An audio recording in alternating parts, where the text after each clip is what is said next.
সেটা না হতে পারো। এবং এই গল্পে এই ওয়ার্ডগুলি মা মেয়েকে খানকি ডাকছে, এটা মানে বারবার আসছে। আমি জানি না এই গল্পটা আমাদের সাহিত্য বা ইংলিশের ক্লাস নাইনের বইয়ে থাকার কতটা প্রয়োজন। আপনারা এই যে ভাইয়া বলছিল যে আমাদের ইসলামিক আমরা আন্দোলন করেছি ইসলামের জন্য, এবং উনি বলছিল যাতে ইসলামিক ভ্যালুজ রাখে, আমাদের সংস্কৃতি যাতে ইসলাম এর যে মূল্যবোধটা সেটা আসে। আমাদের নবী করিম সাল্লাল্লাহু আলাইহি ওয়াসাল্লাম কি এই ধরনের ওয়ার্ড ব্যবহার করা কোনো গল্প বা এই শিক্ষার মধ্যে দিয়েছিল? কোরআনে কি এই ধরনের ওয়ার্ড আছে? তাহলে আমাদের এই ওয়ার্ডের এই গল্পের, এবং আমি লেখক যিনি লিখেছে গল্পটা তার ব্যাপারে খুঁজলাম, সে হচ্ছে একজন নারীবাদী। তো যার কারণে আরেক জায়গায় মা তার মেয়েকে বলছে এই একই গল্পে যে এই ওষুধটা এইভাবে বানাতে হবে যেখানে তোমার বাচ্চা সৃষ্টি হওয়ার আগে বাচ্চাকে তোমরা ফেলে দিতে পারো। নাউযুবিল্লাহ। এই গল্প তারা হচ্ছে 2025-এ এসেছে। এই জন্য আবু সাঈদ শহীদ হয়েছিল নাকি? এই জন্য তাহলে ইন দ্যাট কেস আমাদের তো আমরা কি চেষ্টা করেছি প্রত্যেকটা কমিটির মধ্যে একজন আলেম রাখার জন্য? না, দাবি তুললে তো হবে না, আন্দোলন তো আমরাও করেছি, আমাদের এখানে স্টেক আছে না, শুধু দাবি তুললে হবে? তো যার কারণে এটা তো আপনারা দেখবেনই। এবং এখনো এটা যেহেতু বই পাবলিশ হয়নি, এখনো পরিবর্তন করার সময় আছে।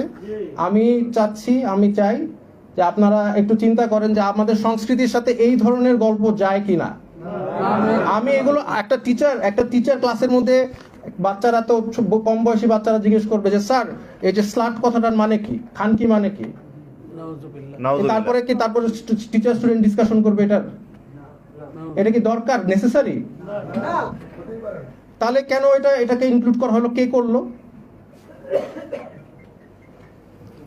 তো যার কারণে কালচার, আসলে আমাদের কালচারটা কি? আমাদের যে এই আন্দোলনে সব মতদর্শের মানুষ আন্দোলন করেছে, কিন্তু মেজরিটি মারা গিয়েছে, শহীদ হয়েছে।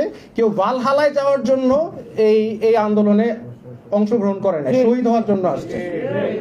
আর তাদের চিন্তাধারা ছিল ইসলামিক, কিন্তু এই ইসলাম কথাটা যে আন্দোলনের সাথে জড়িত সেটা মানুষ আস্তে আস্তে কিছু মানুষ চাচ্ছে যে এটা চলে যায়। আমি আন্দোলনে ছিলাম, নেতৃত্ব দিয়েছি, আমি ইসলামের জন্য করেছি, আমি ভালহালায় যাওয়ার জন্য করি নাই।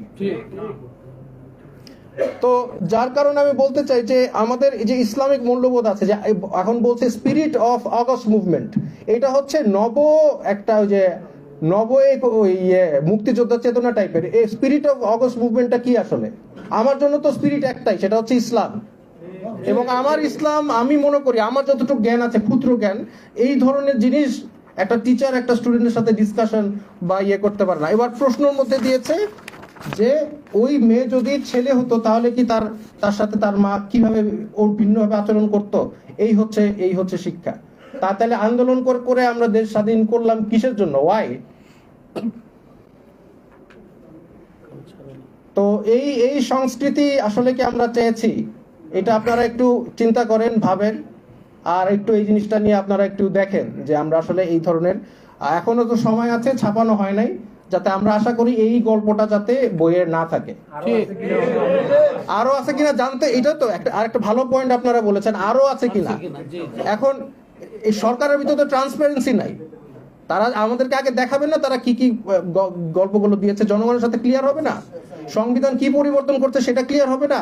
পাঠ্য বই ক্লিয়ার হবে না? তারা তো সব গোপনে করছে। কেন গোপনীয়তা? কেন এটা লিক করেছে? কেন লিক করা লাগবে? আমাদের তো জানার কথাই ছিল আপনারা কি কাজ করছেন। তো এইটাই বলে আমার বক্তব্য শেষ করেছি। আমি যখন এটা জানতে পারি আমি আসলে মানসিকভাবে একটু আহত হই যে এটার জন্য কি আমি জেল খেটেছি, মার খেয়েছি, নির্যাতন হয়েছি এই জন্য। তো যাই হোক, আমি এই বলে আমার বক্তব্য শেষ করছি। আসসালামু আলাইকুম। ধন্যবাদ।